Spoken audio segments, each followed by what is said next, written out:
Tawagin niyo na lamang po ako sa pangalang Luella. Taong 2000, nagdesisyon ang aking ama na si Pauling na umuwi sa lugar nila sa Mindoro. Habang kami naman ng aking ina, na si Winona, ay nanatili sa lugar ng aking ina sa Romblon. Kasama namin sa bahay ang aking lola Sulaima, ina ni Mama. 8 taong gulang lamang ang edad ko nang iniwan kami ni Papa. Madalas sila mag-away ni Mama na mga panahong yon. Nalulong si Mama sa sugal na naging sanhi para napabayaan niya ako. Laging walang natitira sa sahod ni Papa bilang isang panday. Gumagawa siya ng iba't ibang patalim. Kilala siya sa lugar namin kung kaya't marami ang nagpapagawa sa kanya. Kung tutuusin ay sapat sana yun para gumanda ang buhay namin. Talagang sa pagpapanday ng mga panahon na yun, Sir Seth, hindi kami maghihirap. Pero ayun nga, nalulong si Mama sa sugal at kung sino-sino pa ang mga kaibigan niya na dinadala sa bahay kapag wala si Papa. Minsan mga lalaki pang kasama niya at hindi ko alam kung ano ang ginagawa nila sa may silid na hindi namin ginagamit. Ginagawa niya yun kapag umalis si Lola at nasa trabaho naman si Papa. Nasa eskwela din naman ako at nadadatnan ko na lamang pagka-uwi ko galing sa paaralan. Madalas niya akong binabalaan na sasaktan niya ako kapag magsusumbong ako kay Papa noon. At bilang bata at takot na masaktan kung kaya't hindi ako nagsusumbong. Nung nasa 8 taong gulang ako, nakatanggap si Papa ng balita na kailangan niyang umuwi. Nagkakasakit ang kanyang ama. At ayon sa kondisyon ng katawan nito ay hindi na siya magtatagal pa. Dahil doon ay napagpasya ni Papa na umuwi na muna sa lugar nila. Hindi siya pinayagan ni Mama kaya nag-away sila ng gabing yon. Kung ang ibang babae ay sinasaktan ng asawa nila, kabaliktaran naman ang pagsasama nila Mama at Papa noon. Ang ama ko ang kawawa kapag sinasaktan siya ni Mama. Dahil sa awa ko sa ama ko ay sinaway ko si Mama noon. Nagawa ko makipagsagutan sa kanya sa batang edad ko at inilahad ko na rin ang kanyang mga ginagawa kapag wala si Papa at si Lola. Dahil sa mga sinabi ko ay nagalit si Papa kay Mama noon. Sa kauna-unahang pagkakataon ay nakita ko kung paano magalit ang aking ama. Bagay na hindi pa namin nararanasan. Maging si Papa, nagulat nang hinawi niya si Mama nung binalak ako nitong saktan. Tila ba kasing bigat lamang ng papel si Mama nang tumilapon ito sa kabilang bahagi ng bahay. Wala noon si Lola kaya wala akong mahingian ng tulong. Namilipit si Mama sa tabi kaya ako naman nagmakaawa kay Papa na huwag niya nang saktan si Mama. Dahil doon ay sinabihan ni Papa si Mama na huwag niyang malaman na sinasaktan niya akong muli dahil hindi niya ito mapapatawad. Kasunod noon ay ang pag-alis ni Papa. Habang si Mama ay iniwan ako sa bahay at pumunta sa barangay.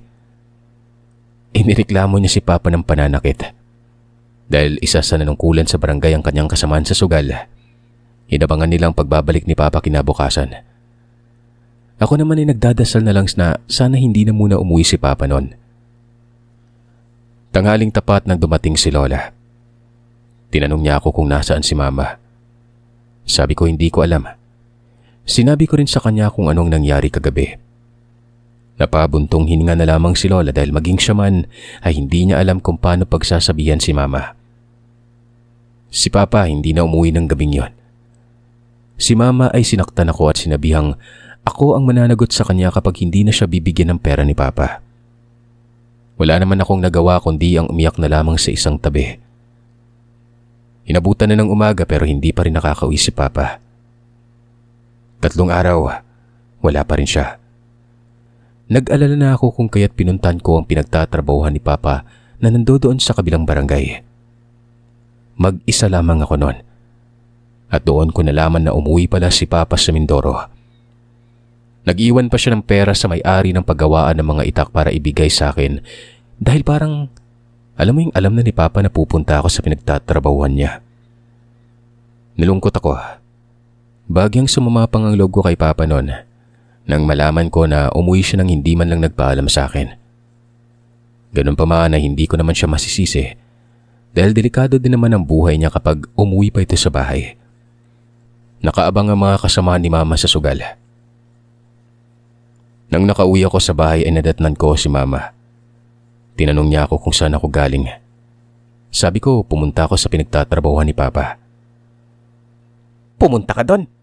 Ano, binigyan ka ba niya ng pera? Nasaan na? Wala na akong pera dito, naubos na. Wika ni Mama habang umunguya ng pagkain nun. Sinabi ko naman kay Mama na wala na si Papa sa pinagtatrabahuhan niya dahil umuwi ito sa Mindoro. Ganun pa man ay binigay ko pa rin kay Mama ang pera na binigay sa akin ni Mang Kanoy, yung may-ari ng paggawaan ng patalim. Kinuha ni Mama ang pera at kumisi. Saka pa lamang ako inanyayahan na kumain nun. Dahil sa gutom ay kumain na rin ako kasama si Mama. Maayos pa ang araw na yon hanggang kinabukasan. Pero nang umuwi siya sa hapon na walang pera ay doon na siya nagalit dahil wala na si Papa na nagbibigay sa kanya. Ako ang sinisi niya kung bakit umalis si Papa. Binalak niya akong saktan pero naroroon si Lola kaya inawat siya nito. Lumabas na lamang si Mama ng bahay at umalis. Hindi nakauwi si Mama ng gabing yon kaya sigurado kami ni Lola na nasa sugalan na naman ito. Hindi na lamang namin ito pinansin pa. Pag-uwi nito kinabukasan ay muli na naman itong nagalit. Nagkataon naman na kailangang umalis ni Lola para maglabada sa kabilang sitio kung saan naroroon ang kanyang suki. Dinala ako ni Lola sa kanyang pinagtatrabahuhan nang sa ganon hindi ako masaktan ni Mama. Tama lang naman ang ginawa ni Lola dahil pagka-uwi namin ng bahay, wala na naman si Mama.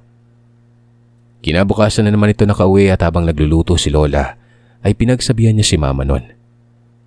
Pero sa hindi ko malamang dahilan, nagkasagutan silang dalawa na naging sanhi ng pag-alis ni Lola.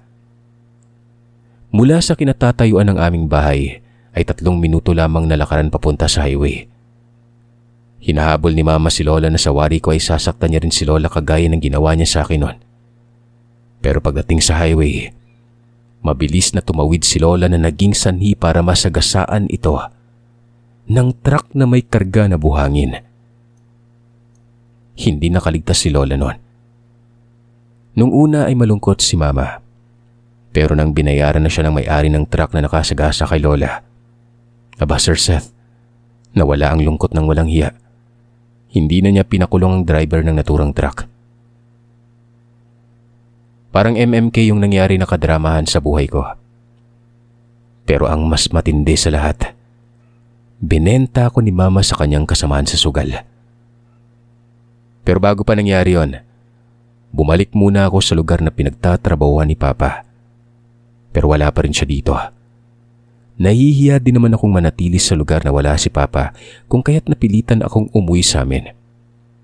Isa pa'y natatakot ako manatili sa lugar dahil puro kalalakihan ang naroroon. At nang umuwi ako sa bahay ay doon na nangyari ang pagbebenta sa akin sa kanyang kasamaan sa sugal. Bata pa lang ako. Nilamutak na yung katawan ko ng mga walang hiyang tao, Sir Seth. Hindi lang isang beses nangyari. 3 beses akong ibinenta ng aking ina. Dahilan kung bakit takot na takot ako kapag may nakita kong lalaki na kasama niya pa uwi sa bahay. Kahit yung mga lalaking nakasalubong ko sa daan, kapag may nakikita ako ay kaagad akong nagtatago at takot na takot akong masilayin ng mga kalalakihan. Pakiramdam ko ay gagawin nila ako ng hindi maganda kagaya ng ginagawa sa akin ng mga lalaki na nagbibigay ng pera kay Mama. Masama ang loob ko kay Papa dahil matagal na panahon na ang lumipas ay hindi pa rin siya bumabalik. Pero alam ko rin na kung kasama ko si Papa, walang lalaki ang gagawa sa akin ng walang hiya. Pero natatakot din akong bumalik sa pinagtatrabahuhan ni Papa dahil nga may trauma na din ako sa mga kalalakihan noon. Inabot na ako ng takip silim sa daan nang nakita ako ng isang matandang babae na naglalako ng tinapa. Anong ginagawa mo diyan, Iha? Bakit takot na takot ka? Kagad naman akong sumenyas sa Ali na huwag maingay. Sinabi ko sa kanya na natatakot ako na makita ni Mama at baka ibenta na naman niya ako sa mga lalaki na kasama niya papunta sa bahay noon. Nakita ko pa ang gulat at panlalaki ng mga mata ng Ali nang dahil sa sinabi ko. Hindi siya makapaniwala. Tinanong niya ako kung ano ang pangalan ng aking ina. Winona ho. Sagot ko. Saglit itong nag-isip at kapagkuhan ay muli itong nagtanong. Si Winona, yung sugarol na asawa ni Puling na isang panday. Tumango ako dahil kilala niya sina mama at papa. Nagmakaawa ako sa ginang na huwag niyang sasabihin kay mama kung nasaan ako noon. Hindi kita ituturo sa ina mo. Noon pa man ay pinagsasabihan ko na si Puling na hindi magandang ugali ng nanay mo. Ilang beses ko na rin itong nakita na may kasamang ibang lalaki. Halika, sumama ka sa akin. Dadaling kita sa ama mo. Wika sa akin ng ali na noon ay nagpakilala sa pangalang Carmen. Nagulat ako nang sinabi niya sa akin na dadali niya ako kay Papa. Dahil doon ay sinabi ko sa ginang na wala sa lugar namin si Papa dahil umuwi ito sa Mindoro. Pero sinabi ng ginang na kanina bago siya naglako ng paninda, nakasalubong niya si Papa. Kakarating pa lamang nito. Sinabi pa niya na sa paggawaan ng patalim dumiretso si Papa. Dahil sa sinabi ng ginang kung kaya't mabilis akong sumama sa kanya papunta sa lugar na pinagtatrabahuhan ng aking ama noon. Pagdating namin ay kaagad kong nakita si Papa. Nagulat din ito nang nakita niya ako sa hindi niya mailarawan na itsura. Nilapitan at niyakap niya ako. Doon pa lamang bumuhos ako ng iyak. Nagulat pa si Papa kung bakit wala pang 3 buwan siyang nawala ay malaki na ang pinayat ko at mabilis na nag-iba ang itsura ko noon. Kinuwento ko naman sa kanya na wala na si Lola at si Mama ay tuloy pa rin sa pagsugal. Ang hindi ko lang masabi-sabi sa Papa ko ay ang pagbenta sa akin ni Mama sa kanyang kasamahan. Si Manang Carmen na ang nagsabi kay Papa kung ano ang kinuwento ko sa kanya. Pulang-pula ang mukha ni Papa sa galit noon. Tumingin ito sa akin at tinanong ako kung totoo ba mga sinasabi ni Manang Carmen. Umiiyak naman ako habang tumatango sa sinabi ni Papa. Nakita ko kung paano na mula sa galit ang itsura nito. Noon din ay kaagad niya akong niyaya na pumunta sa barangay para ireklamo si Mama. Maging ang ilang lalaki na pinagbentahan sa akin ni Mama noon. Pero pagdating namin sa barangay ay naroroon ang lalaki na kasama ni Mama palagi. At ang unang lalaki na bumaboy sa akin. Pero imbis na pakinggan si Papa ay sinabihan pa siya ng kapitan na siya ang kakasuhan nito dahil sa pananakit niya kay Mama nung nakaraan. Dahil doon ay hindi na umimik pa si Papa. Alam na nito na walang patutunguhan ang sumbong namin ni Papa. Mula sa barangay hall ay dumiretso kami ni Papa sa bahay. Walang tao doon at sigurado kami na nasa sugalan na naman si Mama. Imbis na hanapin namin si Mama ay niligpit namin ni Papa ang mga damit ko. Yung mga kakailanganin na lamang namin. Medyo nagulat pa ako nang nakita ko sa sala na wala na ang TV namin na bagong bili ni Papa. May ilang buwan bago pa siya umuwi ng Mindoro. Maging si Papa napailing na lang nang nakitang itsura ng bahay. Ganun pa man ay hindi na kami nagtagal pa sa lugar. Kaagad kaming bumalik sa pinagtatrabahuhan ni Papa.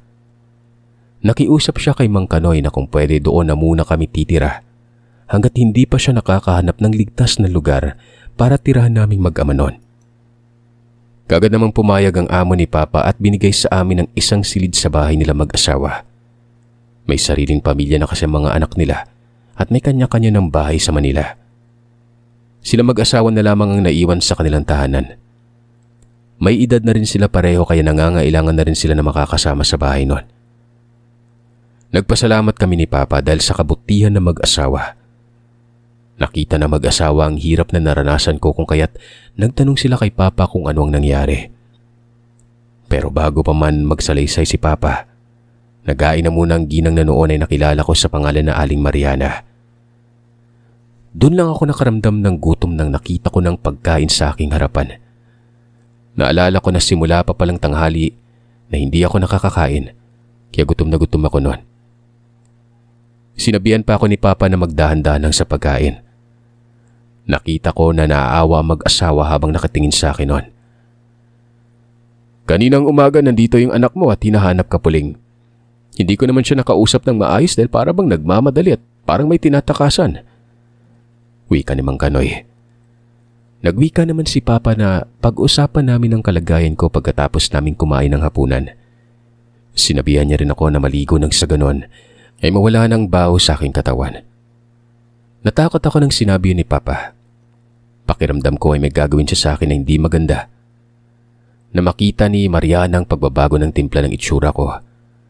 Nagtanong siya kung may napagdaanan ba akong hindi maganda sa kamay ni Mama. Tumangulang ako. Nilapitan ako ng ginang at niyakap. Pagkatapos ay sinabihan niya si Papa at Mang Kanoy na siya ang katabi ko sa pagtulog. Si Mang Kanoy ay doon na muna sa kabilang silid. Total, 3 naman na silid sa kanilang tahanan. Nawala ang agam-agam ko nang sinabi yun ng ginang. Nakaramdam ako ng kapanatagan kung kaya't muling bumalik ang gana ko sa pagkain. Maayos na lumipas ang gabing yon. Sa kauna-unahang pagkakataon, simula nang namatay si Lola ay muli akong nakatulog ng maayos. Kinabukasan nagising lang ako dahil sa narinig kong kaguluhan sa labas nun.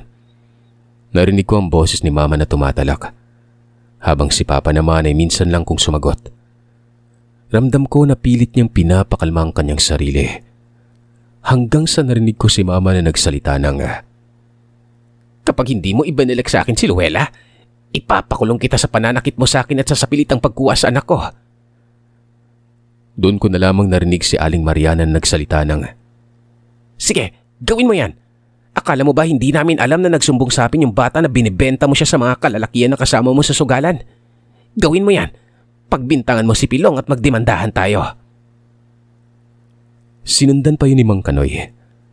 Ramdam ko na saglit na natigilan si Mama. Sumilip ako sa bintana para makita kung ano na ang nangyayari sa labas. Nakita ko ang pamumutla ni Mama. At ilang sandali pa ay umalis na ito kasama ang lalaki na unang bumaboy sa katawan ko. Isang konsyal po ito sa barangay namin, si Ruko. Hindi ko mapigilan ng muling umiyak sa kababuyan na naranasan ko sa kamay ng mga kasama niya. Kagad akong pinuntahan ni Papa sa silid at tinanong kung ayos lamang ba ako. Tumango ako kaya pinalabas ako ni Papa para makapag-almusal na kami. Sinabihan nila ako na wag ko nang masyadong alalahanin ang kalagayan namin at wag na akong matakot. Gagawin ni Papa ang lahat para protektahan ako sa mga tao na nananakit sa akin noon at gumawa sa akin ng hindi maganda. Nakita ko pang saglit na pagdaan ng galit sa itsura ni Papa habang pinag-uusapan namin ng mga tao na yumurak sa pagkatao ko noon. Tinanong niya ako kung sino ang mga tao na gumawa sa akin ng kababuyan. Tinanong niya kung ano ang partisipasyon doon ni Mama. Sinabi ko naman kung sino-sino ang mga lalaki na yon. Ang una si Rocco, ang konsinal ng aming barangay.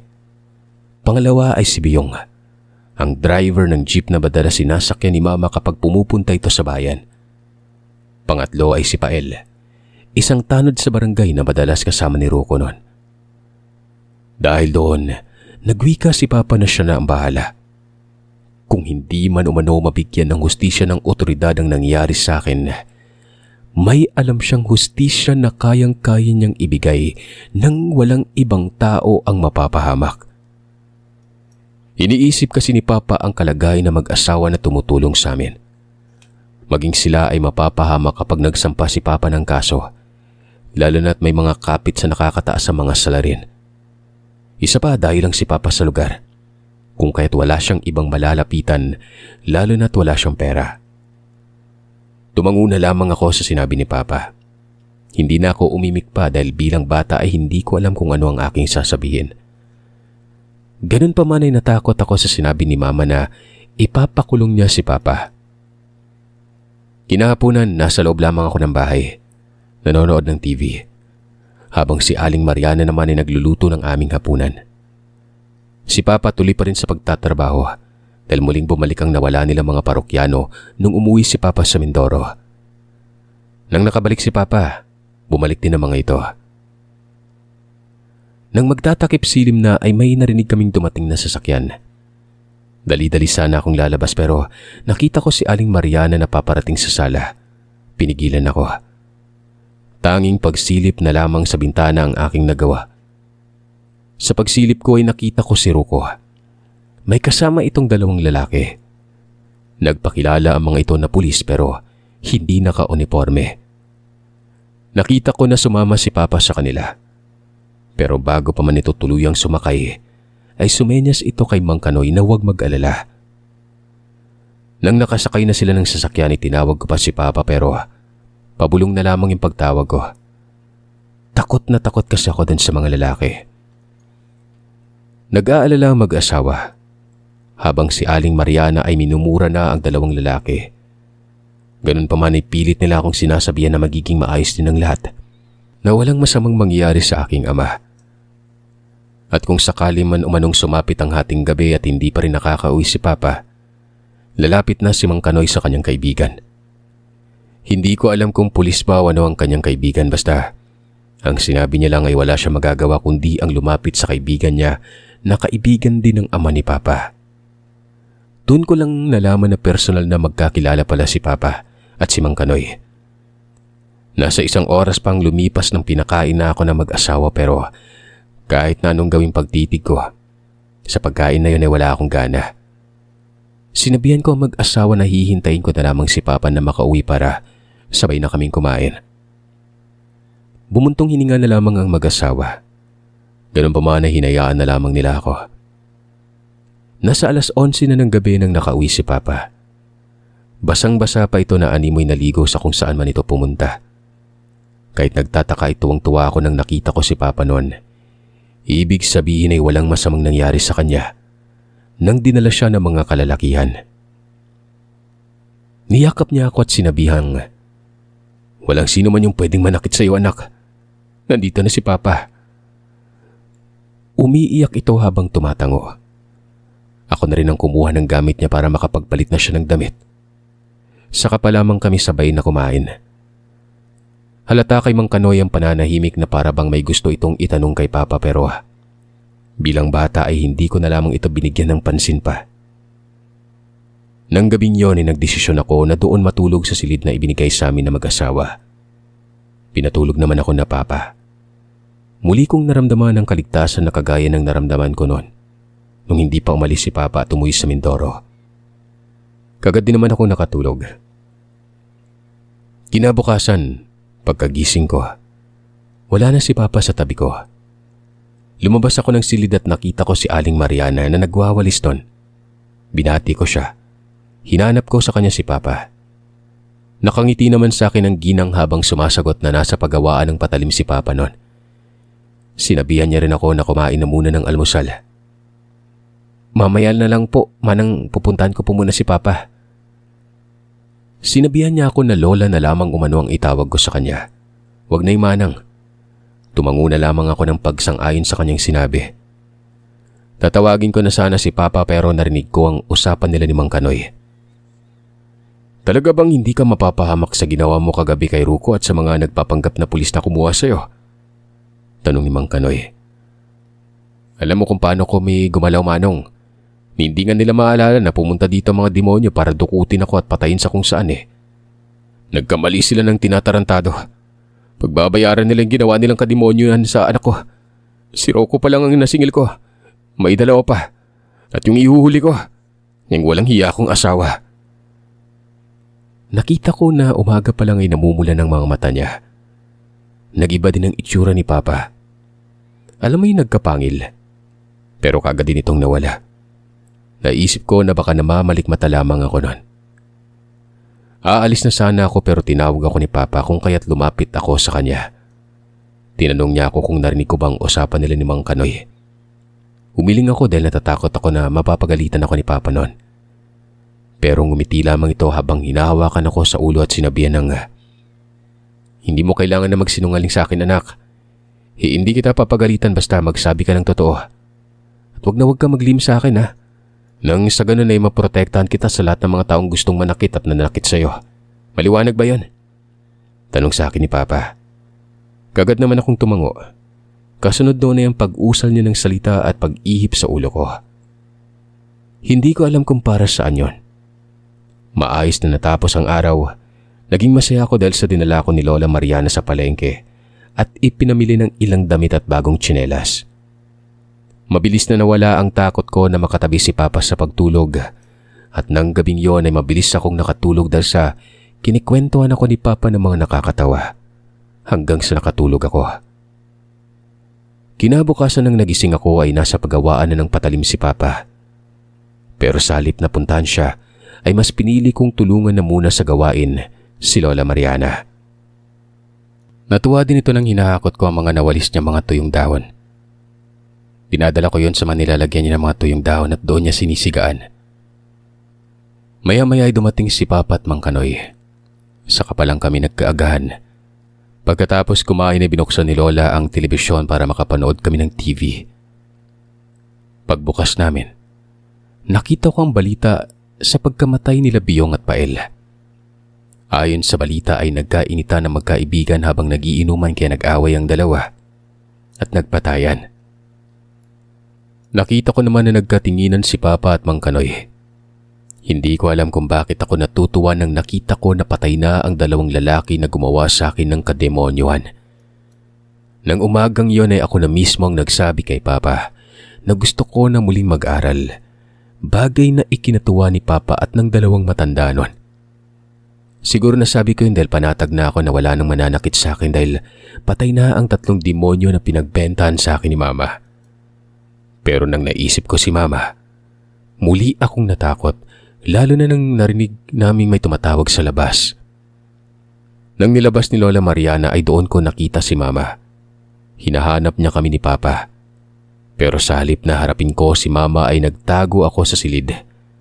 Natatakot ako na kukunin niya ako at ibentang muli sa ibang lalaki. Si Papa ang nakipag-usap sa kanya. Kahit naririnig ko na hinahanap niya ako ay hindi pa rin ako lumabas nun.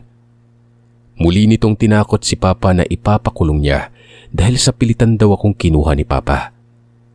Pinagbintangan niya pa si Papa na kinukonsumo ako ng aking ama kaya tinatago ako ni Papa sa kanya. Dahil doon ay nagalit si Papa. Mula sa pintuan ay bigla ko na lamang nakita si Papa na nasa harapan na ni Mama. Sinasakal niya na ito. Kung demonyo ka, Winona, ipapakita ko sa iyo kung paano magalit ang totoong alagad ng dilim. Hindi ako katulad mo na buhay ka pa pero sinusunog ng kaluluwa mo sa impyerno. At kahit si Satanas ay sigurado akong takot na papalitan mo ang kanyang pwesto. Nanlisik ang mga mata ni Papa habang sinasakal si Mama. Nakikita ko rin kung paano unti-unting humahaba ang kanyang kuko. Na maging si Lola Mariana ay nagulat at tila nahintakutan nang nakita niya ang kaanyuan ng aking ama. Malakas na tinapik ni Mang Kanoy si Papa sa balikat. Doon pa lamang bumalik sa ulirat si Papa kung kaya't binitawan niya si Mama. Pero sinabihan niya ito na kung gusto pa niya mabuhay ay umalis na siya sa lugar dahil ayaw na niya makita pa ang pagmumukha ni Mama sa lugar kung saan kami nakatira. Dali-daling umalis si Nanay. Hindi na rin kami bumalik pa sa kabilang barangay kung saan kami dating nakatira. Hanggang sa nakabili na si Papa ng lupain sa tabi lamang ng lupain na mag-asawa. Hindi ko na rin muli pang nakita si Mama. Hanggang sa kinuha na ang dalawang matanda ng kanilang mga anak dahil sa katandaan. Nagdesisyon kami ni Papa na umuwi ng Mindoro para doon na ako magpapatuloy sa pag-aaral at makapagsimula ng panibagong buhay. Doon ko na rin nalaman na may dugong aswang ang aking ama. Pero ang nakapagtataka ay hindi naman siya kinatatakutan ng mga tao sa kanilang lugar. Taliwas yon sa mga naririnig ko na mga kwento patungkol sa mga aswang. Simula nung bata pa lamang ako, doon ko rin napagtanto na hindi pala ako namamalikmata sa mga nakikita ko na pag-iibang anyo ni Papa. Pa, kung aswang ka bakit kumakain ka ng pagkain na may bawang? Kumakain ka rin ng asin, bakit hindi ka takot sa sinag ng araw?